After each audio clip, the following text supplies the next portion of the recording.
Good evening, everybody. Welcome to the Cleaner, Greener and Safer Overview and Scrutiny Committee. I think before I get started, first of all, I'll just remind all members that we are in purdah at the moment. We are therefore prevented from making any political statements of any kind, and I've been advised that we should cut off any microphones of members that do wish to stray into political territory. So I'll be on my best behaviour this evening, and I hope everyone else is as well. Can I take apologies for absence first of all? We've had apologies from Councillors Piccolo and Stone. Thank you. I'll move on to the minutes then. Do we have any comments on the minutes? No? Are we happy to agree the minutes? Yeah, agreed. Thank you very much. Item number 3, items of urgent business. Yes, Jack. Just a particular point regarding a traveller issue in Stampley Hope. It's not on the agenda, and I was quite surprised it wasn't added. As we've got the leader of the council here, I'd like to invite a non-political update on what's going on, please. Thank you, Councillor Collins. I've taken some advice on this issue this evening, and officers are prepared to circulate an update after the close of the meeting to members and to field any questions at that point, if that's acceptable to the committee. Okay. Thank you. No, it's worth a try. Good one. Item number 4, declarations of interest. Thank you. So we move on to the substantive item number 5, the contracted environmental enforcement services, and I will hand over to the team. Okay, thank you very much. I'll go through each recommendation in turn as opposed to page turning in the report. As you'll all be aware, in December we started our contracted environment enforcement pilot. A number of months have gone past now, and we're at the point now where we've got an understanding of how the pilot works, what the pitfalls are, what the issues are, and how people interact with the officers and how the officers interact with the public, really. It's all been new to us, and it's going quite well successfully. As you'll be aware, we've issued over 1,000 tickets now, so that's some success. As you'll see in the paper, the payment rate is around 64%. 60% would have seen us break even. 64% is great. The true payment rate is slightly higher than that at the moment because it only accounts for tickets that have been issued. So some of those have got 14 days to pay yet. So we're in the mid 60%, which is good for us. We're looking at increasing the scope of the services within the pilot as part of the full contract, and also putting in place over 4 years. So it's really important that the contract breaks even and where possible allows for some surplus to reinvest into enforcement services. So the recommendations here, which I'll go through in turn, will help us deliver the new pilot and also around initiatives we can put in place to make sure the payment rate's higher throughout the pilot. So the first recommendation, the request, is to delegate authority to officers to put in place a contract for 4 years. The estimated contract value is £960,000. That's roughly based on the pilot to date, but also allows for some wider services. So we'd like to offer some more simple services as part of the pilot. So as you'll be aware at the moment, it's just littering and dog fouling. When the officers are on patrol, there's a number of small, simple tickets they could issue. So things like fly posting, graffiti, and also the public space protection order in the town centre. So that will allow them to do some additional services. We've got no stats for that because we don't currently do that, but we're going to allow some headroom in each annual contract value to allow for that. We're also asking for permission to expand the services to include things like duty of care for trade waste, so that'll give us a bit more resilience within the smaller service to offer those services. And we're also going to fly tipping, so the guys from Kingdom or whoever won the contract wouldn't be actually doing the prosecutions and investigations, but they would go through the rubbish, find evidence for us where required, escalate that to officers who could prosecute. So one of the first areas that we're looking at in terms of increasing the payment rate is to remove the earlier repayment discounts for fixed penalty notices. So we've removed the earlier repayment discounts for all fixed penalty notices issued for littering and dog fouling. We're proposing that we expand that for all of the services across the council for fixed penalty notices. So I hope you'll agree to that. We also would like to set the value of fixed penalty notices to the maximum permissible amount. So the law allows for a minimum value for a fixed penalty notice and a maximum value.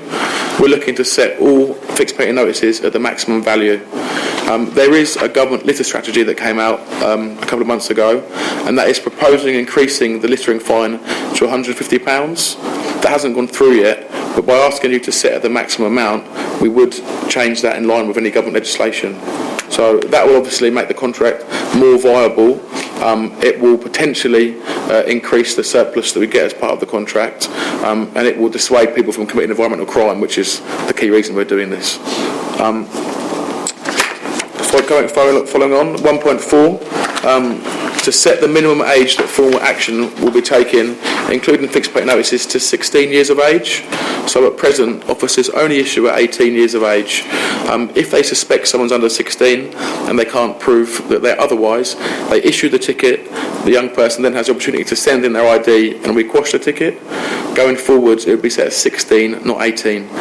Anecdotally, talking to members of the public, to members, and also to the officers themselves, there are a number of people between the age of 16 and 18 who are littering brazenly, and because they know they're outside of the enforcement action, they just carry on. It does raise some questions. Not all 16 to 18-year-olds are in the same position. We have approached the college to talk about how we can publicise it to younger people, and we're going to attend their Freshers' Fair in September, and where they're leaving care or in certain circumstances, whether the college can offer an alternative around them repaying that debt through another way. So we're waiting for the college really to come back with some proposals, but the request is 16 to 18 for enforcement action. So I hope you'll go over that.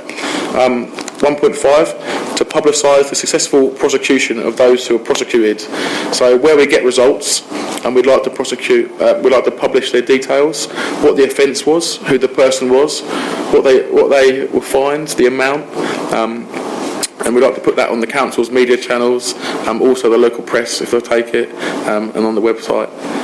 Along with that, where we don't know the identity of the person who committed the crime, so for example we have a video or a still, we'd like to be able to ask the public to come forward if they're aware of who that person was. That's currently been done in other boroughs locally, and in some cases proven successful. We want the public to be aware that we're taking action and to feel that if they're aware of who's doing it, they can come forwards. We'd obviously do that in a confidential way, but I think that'd be really key to getting some of the people who we find it difficult to track down. So here we go. The final point is to do with abandoned vehicles. Abandoned vehicles is a hot topic at the moment. I'm seeing a number of requests. As the value of vehicles, the value of scrap metal rises and falls, we tend to see different spikes in the amount of vehicles that are abandoned. There is no formal contract in place at the moment for vehicles. We have a contractor who remove vehicles on request. We'd like a formal arrangement. It just means the service level we get is better, that they have to stick to the targets they're given and the values that they state in their contract. At present, we get a number of requests around untaxed vehicles.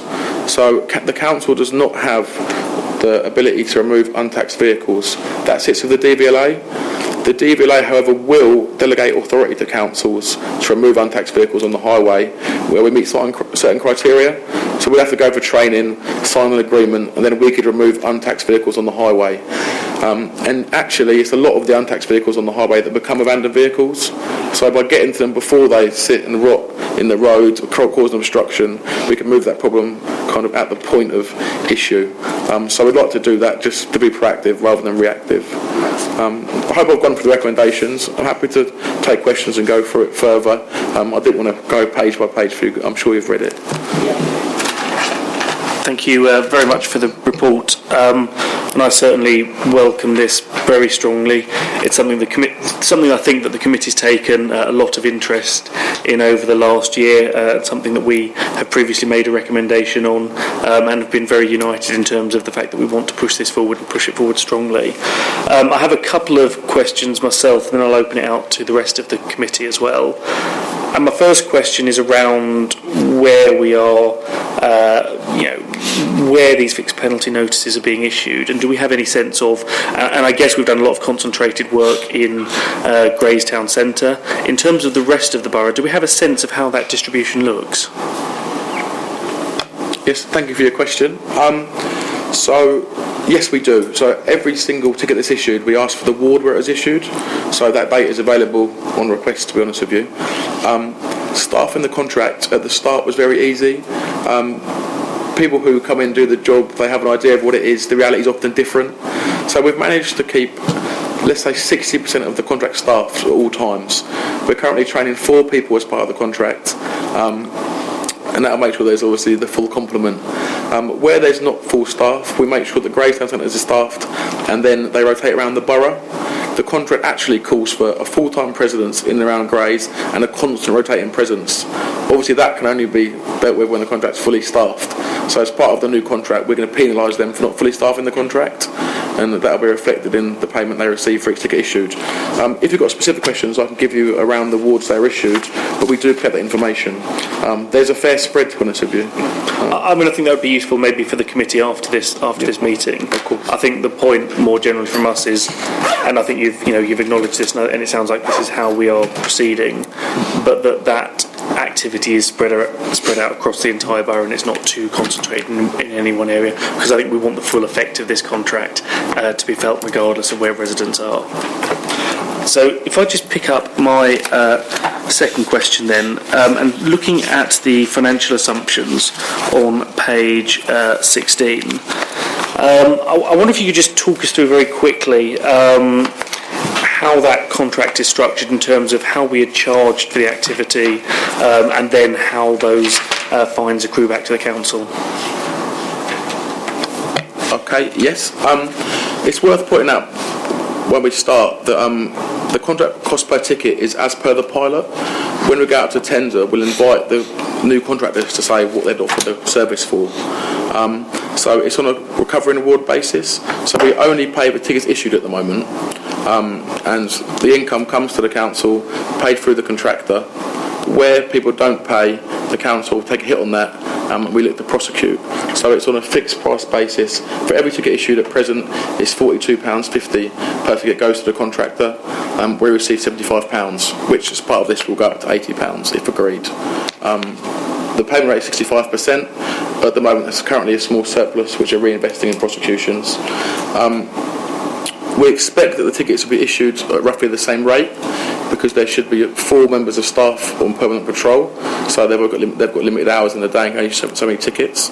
And we would hope that the payment rate would stay the same, if not improve, as a result of publication and prosecution, and also that the contract will stay viable and give more of a surplus because of the increased FPN and fine values.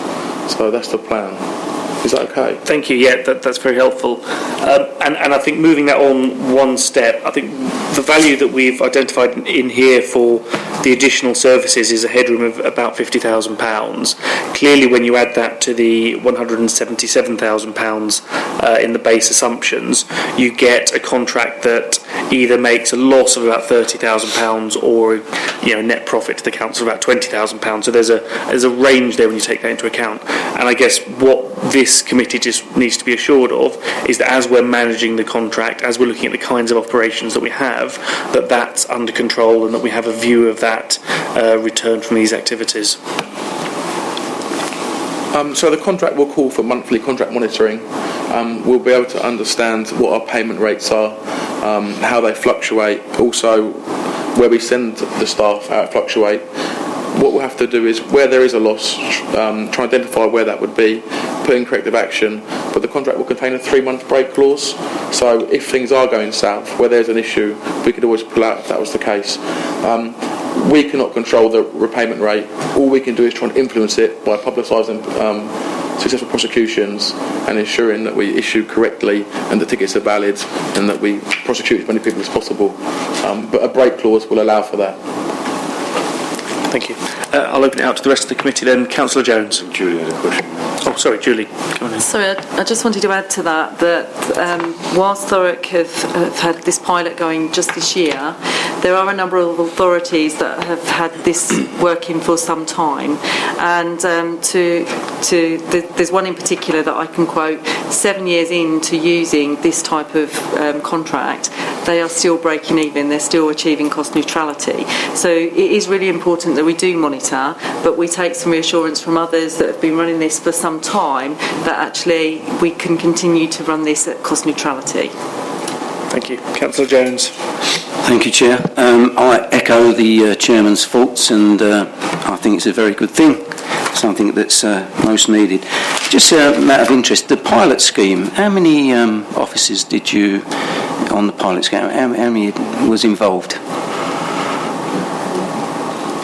I presume you mean how many... You know, the pilot scheme, how many more did you take on staff? So we started the contract with a full complement, which was a team leader, 4 enforcement officers and an administrator. Right. The administrator is still with us. The team leader went back to the army, actually. 2 of the members of staff are still in place, and 4 are currently being trained. So we actually lost the team leader and 2 enforcement officers. Oh, okay. And throughout the period we did replace them, but it's not for everyone. And we found out quite quickly that some people did enjoy the job and some people didn't enjoy the job. No, so you've done well with what you had then, really? Yeah, what you got left? Yeah, the contract that they do, where there were issues around retaining staff, they did backfill using trainers and floating staff from other contracts, but that's not always consistent, and they worked with us when we had our busy periods and needed additional support. But we hope by putting in place a longer term contract that will be more attractive to members of staff, because at the moment we can't give them much surety because it's a pilot, it's till December. So hopefully by putting a longer place contract, people will be more likely to stick with the job and be more attracted really to apply and stay as part of the team. And the advertising in the prosecutions, what papers are you intending to use, like the Gazette, the Inquiry, or a column in each? What's the idea of publicising it? Yeah. Okay, so I haven't got the exact details. We're asking for the principal to do that at the moment. Once we've got the principal established, we can then go to the local media outlets, and with that back-in from yourselves, we can ask them what opportunities are available, to be honest with you. Councillor Collins. Thank you, Chair. And I would too like to echo the Chair's congratulations and appreciation of your work you've done to now and the success of the pilot. Thank you very much. I just want a couple of things I just want to check. If we're going to go for the maximum penalties for littering, dog fouling, fly posting, graffiti, we would automatically raise it to £150, or would there have to be a debate? The request here is to set the principle that all fixed penalty notices for environmental crime are at the maximum permissible amount allowed. So if the government litter strategy does raise the allowed FPN for littering to 150, we would do that as well in turn. Right. So just to save the paperwork and to agree the principle. There's also another question about the fining 16 years of those 16 years of age and under possibly. You say that it's difficult to get money from them. Can't we just claim the money from their parents if they have parents, if they're fortunate enough to have parents? Okay, so the criminal age of responsibility, I understand, is 10 years old, so we could go down to that age. I think talking to colleagues, members, 16 seems an appropriate amount. The reason we can't go after the parents is because it's a criminal offence, littering, so it's not a civil offence. There's no process in law allowed for that. So littering under the Environment Protection Act is a criminal offence, so it's against the offender and not against their family or anyone related to them in that way.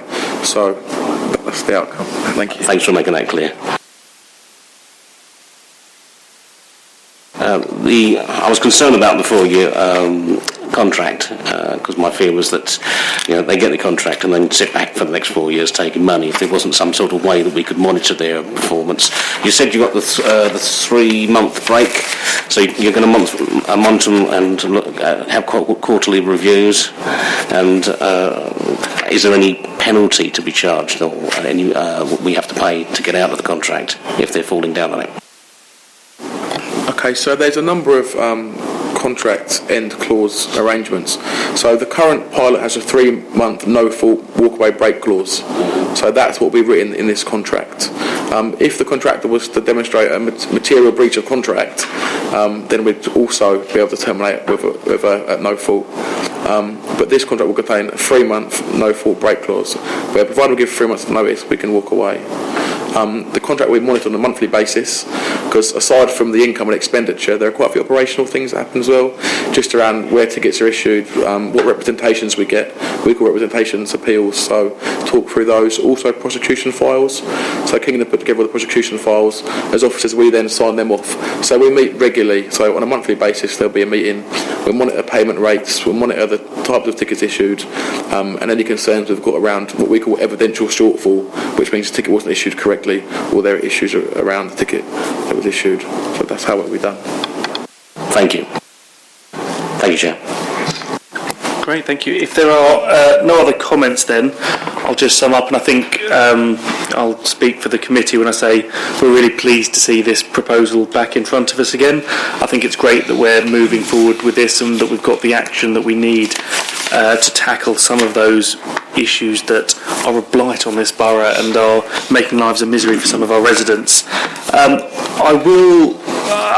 It's following on from a couple of questions that I asked during the meeting. I think I will look to amend recommendation 1.1 and to add the following. And I think, incidentally, that most of this was covered in your answers, but I think it's helpful to spell it out for Cabinet. And I would look to add the following. That the committee recommend to Cabinet that the award of a contract should be subject to the three following tests. 1, that the enforcement activities will be across the entire borough according to need. 2, that the contract is structured in such a way to not expose the authority to undue financial risk. And 3, that an adequate break clause or other means of exiting the contract be included in the agreement. Are members happy with those amendments? Yeah. Thank you. I'll take that as carried. And with that, if there's no other business, I will close the meeting.